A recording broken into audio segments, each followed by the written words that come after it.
Jeremias capítulo 38, e o versículo de número 5, diz assim: E disse o rei Zedequias: Eis que ele está na vossa mão, porque não é o rei que possa coisa alguma contra vós.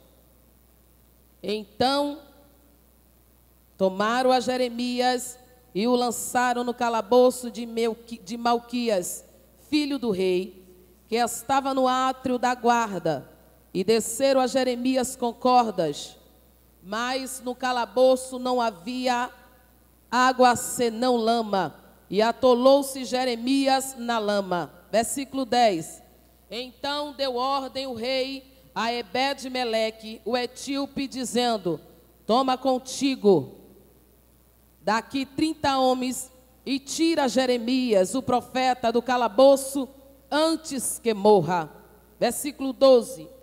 E disse Ebed-Meleque, o etíope, a Jeremias: Põe agora estes trapos velhos e rotos, já apodrecidos, nas covas dos teus braços, por debaixo das cordas. E Jeremias o assim fez, e puseram a Jeremias e puxaram a Jeremias com as cordas, e o tiraram do calabouço, e ficou Jeremias no átrio da guarda. Amém? Pode sentar. Glória a Deus.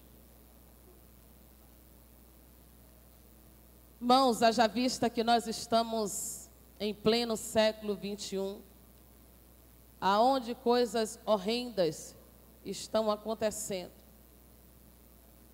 Haja vista que nós estamos passando por uma grande dificuldade espiritual, onde muitos estão dentro da casa do Senhor, mas infelizmente ainda não se encontraram como um adorador. Deus, ele nunca desiste da raça humana. Deus sempre investe no ser humano. E a Bíblia diz que Deus sempre levantou vários profetas para divertir a nação de Israel, para divertir a nação eleita do Senhor.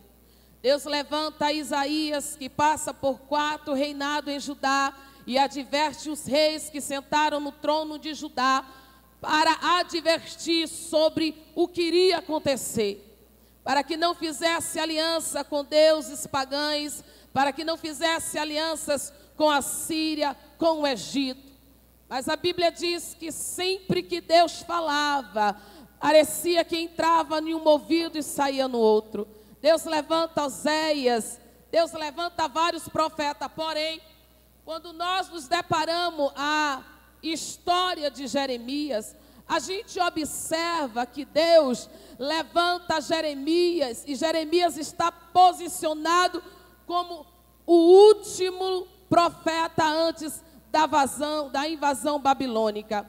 Eu não estou dizendo aqui que Jeremias foi o único profeta. Jeremias foi o último profeta que Deus usou para advertir a nação de Israel para o que ia acontecer. A Bíblia diz que Jeremias, ele era um profeta chorão. Não chorão porque ninguém acreditava nele, ou porque a própria família não dava crédito para Jeremias. Mas a Bíblia diz que Jeremias chorava, porque ele sabia do que ia acontecer. Jeremias chorava, porque ele sabia que Deus ia permitir a invasão dos caldeus em Jerusalém. Deus levanta o profeta Jeremias. E o interessante é que o profeta Jeremias, ele não era comprado. Ele falava o que Deus mandava. Podia doer a quem fosse, Jeremias sempre exortava, advertia e falava aquilo que Deus lhe havia mandado. A Bíblia diz que os caldeus sitiam a terra de Jerusalém. E o interessante, irmãos, é que eles não invadiram a princípio. Eles sitiam a terra, e é uma estratégia que Satanás usa até o dia de hoje. É a pressão psicológica sobre as nossas vidas. E a Bíblia diz que quando a terra de Jerusalém é sitiada, ninguém entra e ninguém sai. E por certo Nabucodonosor instruiu aos seus oficiais, dizendo: não invada ainda Jerusalém. Vamos ver até onde ele vai suportar. Vamos ver até onde ele vai aguentar a pressão. E a história diz que saía sempre alguém para observar. E no que observava, voltava para o rei e dizia: olha, a terra, a cidade está cercada, os caldeus verdadeiramente estão lá fora. E o que iremos fazer? Ninguém saía e ninguém entrava. E as pessoas começaram a viver sobre uma pressão dentro de Jerusalém. Quando vivemos debaixo de pressão, o crente adorador, ele dobra o joelho e ele vai falar com quem pode resolver a situação dele. A Bíblia diz que Nabucodonosor chama os oficiais dele e diz para ele: invada Jerusalém, destrua Jerusalém, fenda as portas de Jerusalém e leve as cabeças pensantes para a Babilônia. Irmãos, todo homem que sentasse no trono de Judá, todo rei tinha por obrigação chamar todos os profetas para saber o que Deus iria fazer. A Bíblia diz que Zedequias, ele chama todos os profetas e coloca os profetas na frente dele. E o rei Zedequias diz assim: eu quero que vocês consultem a Deus e procurem saber de Deus o que Deus irá fazer, se verdadeiramente isso irá acontecer ou não irá acontecer. Os profetas tentaram amenizar a situação, mas havia uma lei, que todo homem que sentasse no trono de Judá, no trono de Jerusalém, ele tinha por obrigação de fazer esta pergunta: ainda existe mais algum profeta? Se levanta um e diz assim: existe sim. Existe um homem chamado Jeremias. E talvez, rei, tu não quer ouvir o que Jeremias irá te dizer, mas ele tinha por obrigação de chamar Jeremias. E a Bíblia diz que Zedequias chama Jeremias. E quando Jeremias se apresenta ao rei, Jeremias diz o que Deus lhe havia falado. Olha, rei, Deus vai permitir que os caldeus invadam Jerusalém. Deus vai permitir que as cabeças pensantes desta terra sejam escravos na Babilônia. A Bíblia diz que Zedequias fica tão indignado com aquela situação e pega Jeremias e coloca Jeremias no tronco da cidade e açoita Jeremias e bate em Jeremias. Irmãos, sabe por que levamos tantas afrontas nesta terra? É quando estamos na direção do Espírito Santo de Deus. Quem açoitou Jeremias? Quem deu ordem a Jeremias para ir para o tronco? Foi os próprios judeus. Foi aqueles que acreditavam em Deus. Aí a gente para analisar. Quem mais se levanta contra a nossa vida? É o que Jesus diz: Jerusalém, Jerusalém, queimado os profetas que lhes são enviados. Quem mais se levanta contra a vida de crente é crente que está fora da posição. Porque quem mais se levantou contra a igreja de Filadélfia foi os crentes da igreja de Esmirna, os crentes da igreja de Pérgamo, de Éfeso, de Tiatira, que era indignado com a graça que tinha em Filadélfia. A Bíblia diz que Jeremias vai para o calabouço, vai para o tronco da cidade. E ele começa a ser açoitado e bate em Jeremias. A história diz que Zedequias tinha que de novo chamar os profetas. E de novo ele tinha que fazer a pergunta que ele não queria fazer: ainda existe algum profeta do Senhor para que possamos consultar? Se levanta mais um oficial e diz assim: ó rei, existe sim, é Jeremias, mas ele está lá no tronco, todo ensanguentado. Zedequias diz: chama ele aqui. E a Bíblia diz que Zedequias olha para Jeremias e diz: Jeremias, você tem algo da parte de Deus para nos falar? Sim, eu tenho, ó rei. Você vai ser levado cativo. Teus filhos irão morrer aos teus olhos. Irão arrancar suas unhas. Irão arrancar os seus olhos e você vai ser escravo na Babilônia. Eu quero te dizer algo nesta manhã. Quem é profeta de Deus não muda a mensagem. Quem é profeta de Deus não procura atalho. Quem é profeta de Deus, mesmo sabendo que tem que ir para o tronco apanhar, ele fala aquilo que Deus lhe ordena falar. Pega Jeremias, irmãos, e dessa vez leva Jeremias para o calabouço. E quando leva Jeremias para o calabouço, a Bíblia diz que leva Jeremias para o calabouço de Malquim, que ficava no fundo do harém do rei, e lança Jeremias lá. Ai, chacalamandarai. E a Bíblia diz que o calabouço não havia água, senão lama. E não foram delicados para jogar Jeremias no calabouço. Porque é mais fácil lançar a gente no calabouço do que fazer a gente subir mais um degrau da nossa história. É mais fácil empurrar a gente para o calabouço do que dar a mão para nos levantar. E a Bíblia diz que quando lança Jeremias no calabouço, o calabouço não havia nada senão lama. E a Bíblia declara que Jeremias foi atolado. E a história comprova que havia tanta lama naquele calabouço que ele foi atolado. Ei, crente, talvez nesta manhã você entrou aqui de cabeça erguida,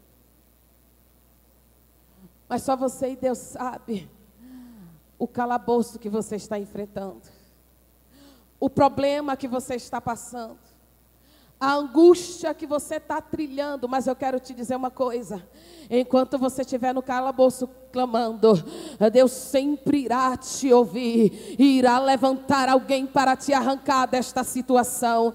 A Bíblia diz que quando lança ele no calabouço, não havia água, não havia nada a não ser lama. A história diz que Jeremias, ele olha para o alto e ele clama ao Deus da providência. Eu posso imaginar ele atolado de lama, talvez os braços não se locomoviam, talvez as pernas também não, mas eu quero crer, e eu creio que Jeremias olhava para o alto e fazia como Davi, e glorificava, e exaltava, e pedia a Deus a misericórdia. Quando o crente olha para o alto, como Davi diz: de onde virá o meu socorro?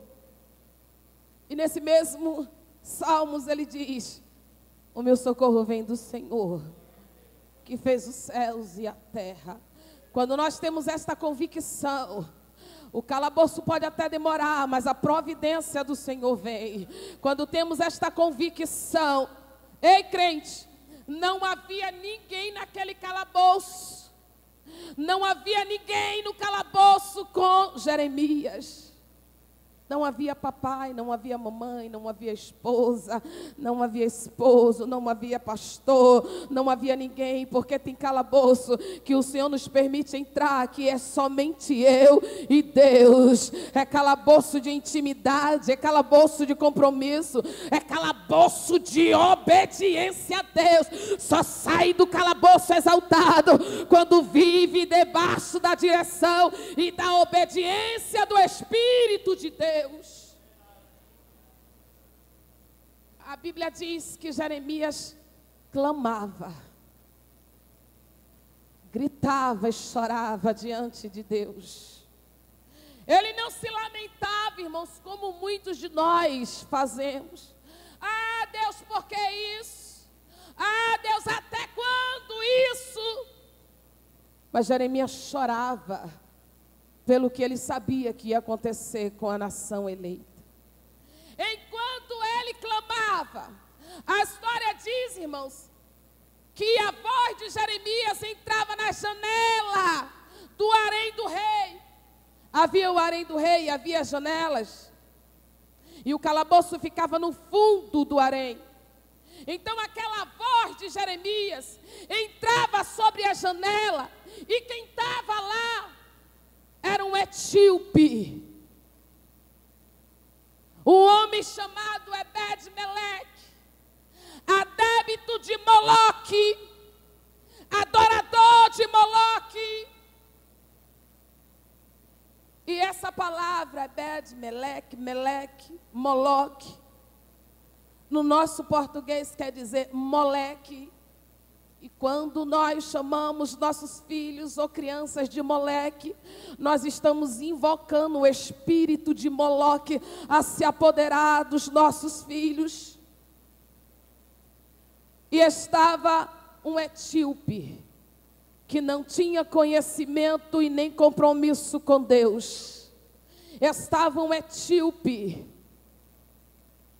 que não era judeu, não era israelita, mas estava atento à voz que vinha das janelas do harém.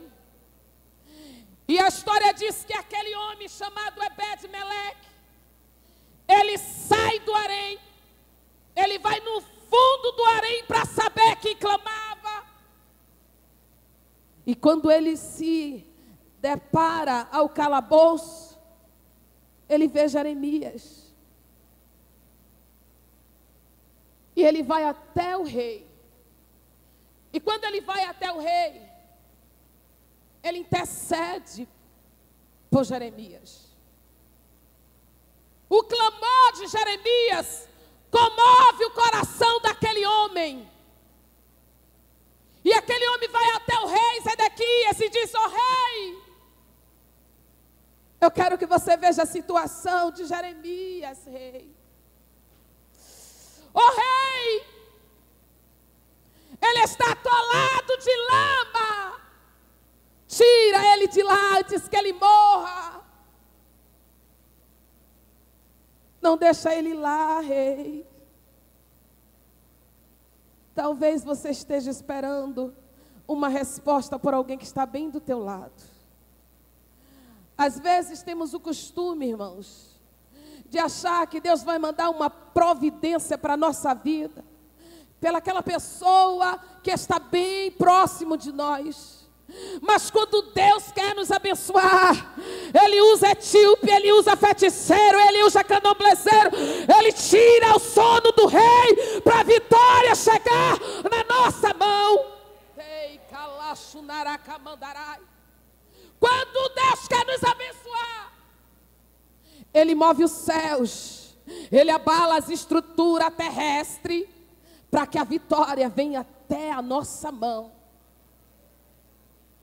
Mas quando nós estamos no calabouço, clamando, quando ficamos no calabouço murmurando, aí o tempo passa, aí a gente diz: Jesus, já passou mais um ano. Jesus, eu estou em 2014, eu não estou vendo nada. Aí a gente começa a mudar a nossa oração e começa a clamar, como Jeremias clamou. Ebed-Meleque, ele começa a dizer e interceder, justamente, irmãos, por Jeremias.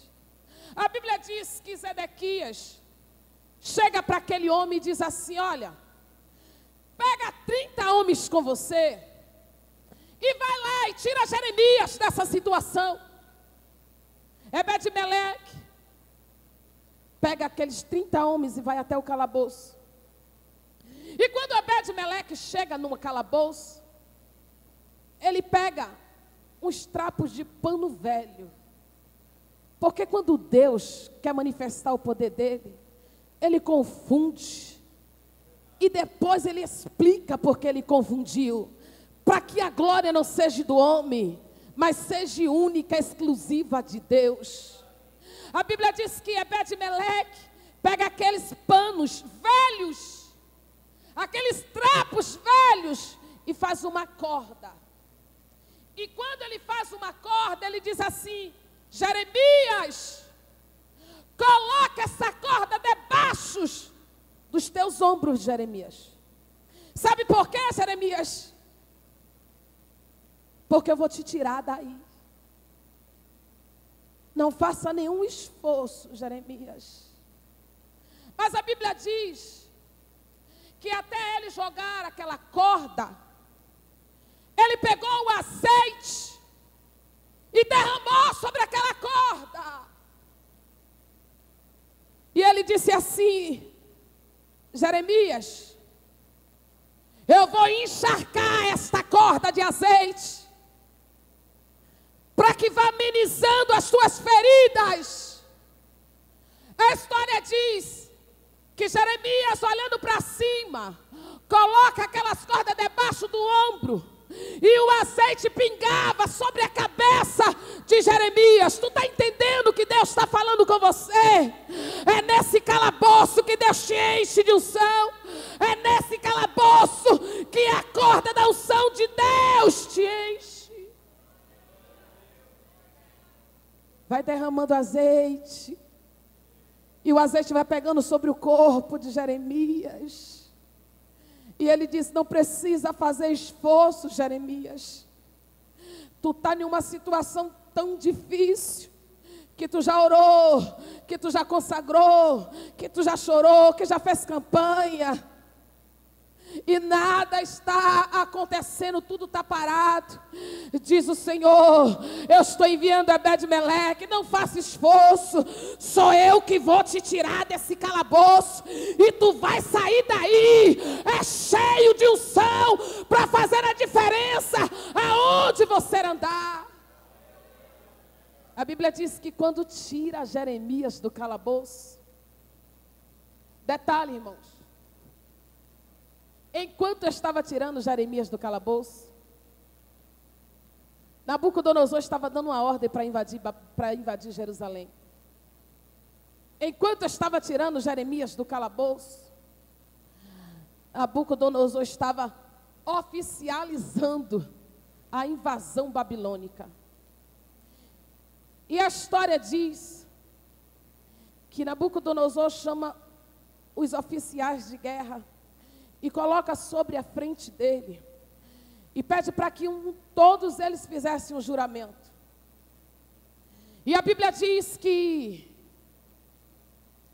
Nabucodonosor disse: faça um juramento, ao entrar nesta cidade, destrua tudo, saqueie o templo, aqueles que forem mais sábios, traga para a Babilônia para nos servir. E eles, os oficiais, tinham por obrigação bater no peito e dizer: eu juro. E passava para o outro oficial e dizia: invada Jerusalém, destrua. E todos eles tinham que fazer esse juramento. Porém, a história diz que quando chegou no último oficial, Nabucodonosor disse assim: ei, tu vai fazer um juramento. Você vai entrar nesta cidade, e nesta cidade tem um homem chamado Jeremias. É um profeta de Deus. E você vai dizer para ele assim: Jeremias, tu tem 3 opções. O rei mandou te dizer: ou você quer ir para a Babilônia comer na mesa do rei, ou você quer ficar aqui em Jerusalém, ou você quer anistia no Egito. Quem vive na direção de Deus tem opção para escolher. Quem passa pela prova sem murmurar tem opção para escolher. Lá e Shekalamandarai. Quem está no calabouço sem murmurar, além de receber porção dobrada, tem opção de escolha. A Bíblia diz que quando tira Jeremias do calabouço, ele vai para a guarda do rei. Nabucodonosor invade a cidade. E o interessante é que quando o oficial chega para Jeremias, ele olha para Jeremias, vê as condições físicas daquele homem. A Bíblia diz que aquele oficial tira a capa dele, coloca sobre o ombro de Jeremias e diz assim: ei, tu é profeta de Deus aqui, tu tem livre escolha. Lá e Shekalamandarai. Jeremias não estava nem entendendo o que estava acontecendo. O rei mandou te avisar: o que tu quer nesta manhã? O rei mandou te dizer que você pode escolher. O resto aqui não. O resto vai ser cativo lá na Babilônia. Mas você, Jeremias, tu pode escolher nesta manhã. Qual é a tua necessidade? É ficar em Jerusalém? É comer pão na mesa do rei? Ou é receber anistia no Egito? Eu quero te dizer nesta manhã, eu não sei como você entrou aqui. Talvez te lançaram em um calabouço. Talvez as afrontas que você está passando mal te dá ânimo para você orar. Talvez você veio consagrando e dizendo: eu preciso ouvir a tua voz. Mas eu ministro na tua vida nesta manhã. Você veio ao lugar certo. E pelo fato de você ter vindo ao lugar certo, a opção para a tua vida, a escolha para a tua vida, a presente de Deus para a tua vida nesta manhã, há um reboliço no céu e Deus mandando te dizer: manda ele escolher, manda ela escolher, diga para ele o que eu vou fazer. Ei, xaraca lá mandarai. Mas missionária, tu não sabe o que eu estou passando. Ei, também não vai adiantar eu saber. Mas enquanto nós estivermos no calabouço glorificando, enquanto nós estivermos no calabouço exaltando ao Senhor, Ele manda Ebed-Meleque, irmãos, com a providência nesta manhã. Deus sempre tem meio de usar as coisas mais vis desta terra para trazer a bênção para a nossa vida. Quando o povo é levado para a Babilônia, a Bíblia declara que aquele povo viveu 70 anos exilado, 70 anos debaixo do jugo de Nabucodonosor, 70 anos na escravidão, 70 anos humilhado. E eu perguntei a Deus: por que tu permitiu isto para a tua nação eleita? Por que tu permitiu isto, Senhor? Aí Deus diz: Viviane,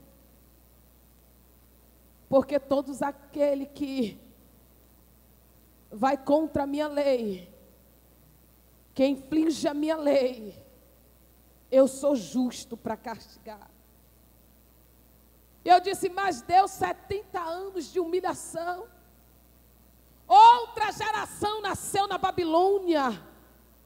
E Jesus disse: porque havia uma lei na Torá sagrada.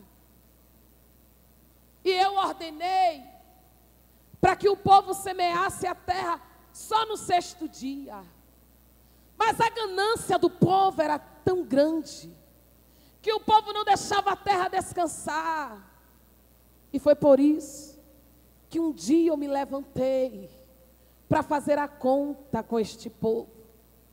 Quando pecamos, irmãos, e passa um dia, passa 2, passa um ano, passa 2 anos, e a gente não vê Deus agir diante daquele pecado, parece que vira costume ou hábito sobre a nossa vida. E a Bíblia diz que o povo estava o tempo todo errando diante de Deus, até que um dia Deus coloca no coração de Nabucodonosor invadir Jerusalém. Mas como eu disse aqui, Deus sempre investe na vida do ser humano. Deus sempre vai investir na tua vida, mesmo você não querendo, irmãos. Porque as promessas de Deus, elas são condicionais. Promessa só acontece na vida daquele que está na posição esperando a promessa. Eu ouço N pessoas dizer: eu não vou morrer enquanto as promessas não se cumprir. Irmãos, as promessas vão se cumprir na vida daquele que estão na obediência, esperando a promessa se cumprir. Foi por isso que Deus permitiu que a nação eleita fosse para a Babilônia. Mas mesmo assim, na Babilônia, Deus levanta um profeta, Ezequiel. Porque ali o povo estava sendo humilhado. Porque ali o povo estava no calabouço, como Jeremias estava. Até que um dia, Deus coloca no coração de um homem chamado Ciro. E a Bíblia, em Isaías 45, diz que ele era ungido de Deus, não era judeu. Ciro, Medo-Persa.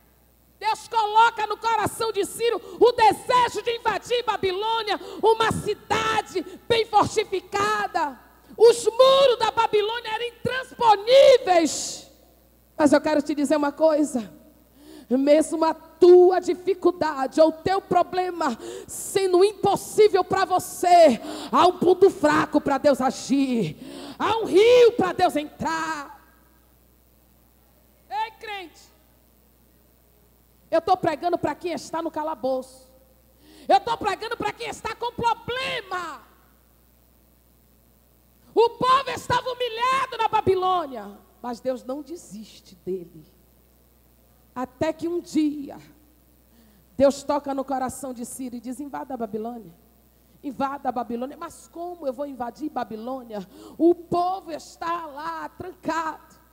E Deus coloca no coração de Ciro e diz: invada a Babilônia. Irmãos, quando nós fazemos as coisas planejando, as coisas dão certo. A Bíblia diz que Ciro, ele começa a estudar a cidade da Babilônia. E enquanto ele vai estudando, ele observa que era difícil entrar em Babilônia. Mas ele descobre o ponto fraco da Babilônia. Que debaixo daquelas muralhas havia um rio que passava, que era o rio Eufrates. E a história diz que ele faz uma represa, ele cerca o rio, ele invade Babilônia pelo rio, debaixo das muralhas. E quando ele toma Babilônia, Deus olha para ele e diz: Ciro, liberte o meu povo judeu. E o povo volta para Jerusalém e volta cantando o hino que está lá escrito em Salmo 126, o povo alegre, porque Deus não desiste do povo. E nesta manhã, é o que Deus está mandando eu lhe dizer: Ele não desistiu de você. Talvez você possa dizer: eu saí do calabouço, mas eu estou preso na Babilônia. Não tem problema. Deus levanta um Ebed-Meleque. Deus levanta um Ciro, Medo-Persa. Deus, Ele trabalha como Ele quer. A Bíblia diz que Ele manda no céu, Ele manda na terra. O inferno recua diante do poder dEle. Ele senta sobre o globo da terra. Ele mede o oceano com o dedo dEle. Tu tem noção de quem é o Deus que está aqui nesta manhã te dizendo: eu te tiro do calabouço, eu te encho de unção e eu te levanto para fazer a diferença nesta terra. Com a permissão dos pastores, eu te peço para que você se coloque de pé diante do Pai, diante do Filho e diante do Espírito Santo de Deus. Jesus está te tirando deste calabouço, porque neste calabouço tu está recebendo unção. Porque nesse calabouço tu está tendo compromisso com Deus. Porque neste calabouço, tu está tendo mais convicção do teu chamado. Não tem problema, irmãos, se Jeremias passou pelo que passou, mas foi até o fim com aquilo que Deus queria na vida dele. Eu quero dizer algo para você, minha querida. Eu quero te chamar aqui na frente. Você, esqueci teu nome. Ei, xarai, camandarai. lamantui. Ai, derrecalamandarai. Quando eu olhei para você, Jesus me mostrava você subindo um degrau. Muitos estavam achando que tu ia morrer no calabouço, mas Ebed-Meleque disse: ó rei, tira ele de lá antes que ele morra. Diz o Senhor: eu estou te arrancando e mudando esta história. Elai, xerei de cá, lamantui. Muitos não estão crendo, mas o chamado foi Deus que colocou na tua mão. Te vejo dentro de um apartamento, Naracamandui, e te vejo sobre uma pressão da Caixaracamandarai. Mas diz o Senhor: os dias naquele lugar estão contados. E por esses dias tu disse: Deus, diz o Senhor, é lugar novo que eu tenho preparado para ti, ó. Tu deitaste nesta madrugada, não conseguiste dormir, e tu disse: eu vou lá, Jesus, mas eu vou entrar de cabeça erguida, mas eu preciso ouvir tua voz. E diz o Senhor: há uma chave descendo na tua mão assim, ó. E tu disse: não me tira desta cidade. E diz o Senhor: a opção é ficar em Jerusalém, a opção é ficar em São Caetano. Diz o Senhor: receba, porque tu vai permanecer neste lugar. Assim diz o Senhor. Aleluia. Eu estou ouvindo a tua voz, Jesus. Eu quero chamar aqui, irmãos, somente as pessoas que estão no calabouço. Somente você que está no calabouço. Eu quero chamar você aqui na frente. Eu quero ministrar sobre a tua vida. Engraçado que a gente pede, né? Clama a Deus. E às vezes as pessoas ficam com vergonha de vir na frente. Aí quando termina o culto, para, a gente ora aqui. Irmãos, eu não vou orar depois do culto. Eu quero ministrar sobre a tua vida aqui, agora, com a permissão dos líderes. Essa casa é casa de Deus, viu, irmãos? Eu quero te dizer algo. No ano de 2009, enquanto vocês estão vindo, eu pisei aqui nessa cidade de São Caetano pela primeira vez. E eu estava dentro de um calabouço na Bahia. De um terrível calabouço. E a minha irmã me ligou, meu cunhado jogava aqui no São Caetano, e ela me ligou e disse: eu queria que você viesse aqui conhecer São Caetano. E eu disse: sabe quando a gente está no calabouço, a gente não quer ouvir nada, não quer saber de nada. E a gente só chora, entrando em uma depressão. E quando eu cheguei nesta cidade, estava um frio terrível. Maio de 2009. E eu tinha que viajar na terça-feira, às 6 da manhã. A minha irmã falou para mim assim: vamos em uma igreja, porque lá tem um homem de Deus. E eu disse: vamos. Irmão, quando eu cheguei aqui, segunda-feira, isso aqui estava tão lotado que eu fiquei ali. E eu disse assim: Deus, uma igreja tão grande dessa, como é que o Senhor vai falar comigo, Jesus? Irmãos, a gente acha que Deus fala com a gente nos lugares pequenininhos, né? E eu disse: Jesus, o Senhor não vai falar comigo? E tinha uma jovem que era amiga da minha irmã, que estava sentada aqui. Ela disse para mim: vem cá, que eu guardei um lugar para você. Eu estava sentada mais ou menos ali. E eu fechei os olhos e eu chorava. E eu disse: Jesus, eu sei que tem tanta gente aqui, Jesus, mas eu preciso que o Senhor fale comigo. Eu preciso que o Senhor use esse pastor para falar comigo. De repente, Deus toma a boca do pastor Rogério. E ele disse assim: ei, você que está aí, você imagina que é um monte de gente menos você? E eu sério, olhando. E ele falou: você que está sentada aí de preto. E eu fiz: eu. Ele disse: sim, você. Vem aqui. Vinha para aqui, para perto. E eu cheguei aqui e ele disse: mulher, para tu saber que é Deus que fala através deste vaso, tu não é nem desta cidade. Eu me segurei aqui, irmãos, porque eu senti tanto a presença de Deus. E eu me segurei, eu chorava. E Deus, usando a boca dele, dizia: filha, tudo isso é experiência que você está passando. Filha, eu vou te enviar às nações, e tu irás pregar a minha palavra, porque te chamei para isso. Eu nunca tinha viajado, irmãos, para ministrar fora. Eu só ministrava na nossa igreja. E muitos irão te conhecer. E Deus usou ele poderosamente para a minha vida. E quando eu saí dali, Jesus disse para mim: não te quero mais na Bahia. E nós viemos a morar em São Paulo. E depois daquele dia, pastor Rogério, Deus abriu as portas para eu ministrar. Que eu já viajei tanto este estado da Bahia, esse estado do Brasil. E eu disse: Jesus, como é que o Senhor faz isso? E Jesus disse: porque tu ficaste no calabouço e não murmuraste. Enquanto tu estava no calabouço, eu estava te enchendo de unção. Enquanto tu está no calabouço, diz o Senhor, eu estou te enchendo de unção para a minha glória. Abra tuas mãos, fecha os teus olhos. Amanhã é Santa Ceia, é isto? Hoje pode ser, irmãos, o teu último dia neste calabouço. E amanhã você pode cear com tanta convicção que você vai estar bebendo o cálice da bênção, o pão da restauração para você, para a sua família, para o seu corpo. Ai, xerecamandarai, Deus.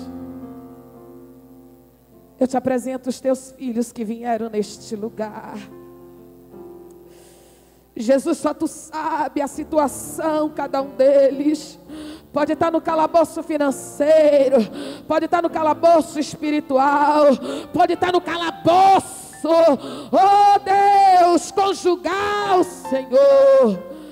Mas eu sei que o Senhor há de levantar homens cheios do teu Espírito Santo nesta manhã, mulheres cheias do teu Espírito Santo, para que a situação seja mudada. Oh meu Deus, em nome de Jesus, eu profetizo sobre as vossas vidas. Arranca ele hoje desse calabouço, arranca ela hoje dessa Babilônia, e exalta, e exalta, e exalta para a tua glória. Meu Deus, é no teu nome que a gente ministra, Senhor, a dupla honra, aonde operou a vergonha, assim diz o Senhor, a dupla honra se manifestará a partir de hoje. Receba a unção do Senhor, te arrancando deste calabouço. Amém? Volta para o teu lugar, exaltando. Anai, xaracamandarai, ei, calamandui, Eremandarai, cachunacamandarai, e de que manto e contar, a partir de hoje, não passará de 14 dias, nailamandarai, o que eu vou fazer em um coração dos teus, assim diz o Senhor. Eu agradeço a oportunidade, irmãos, em nome de Jesus.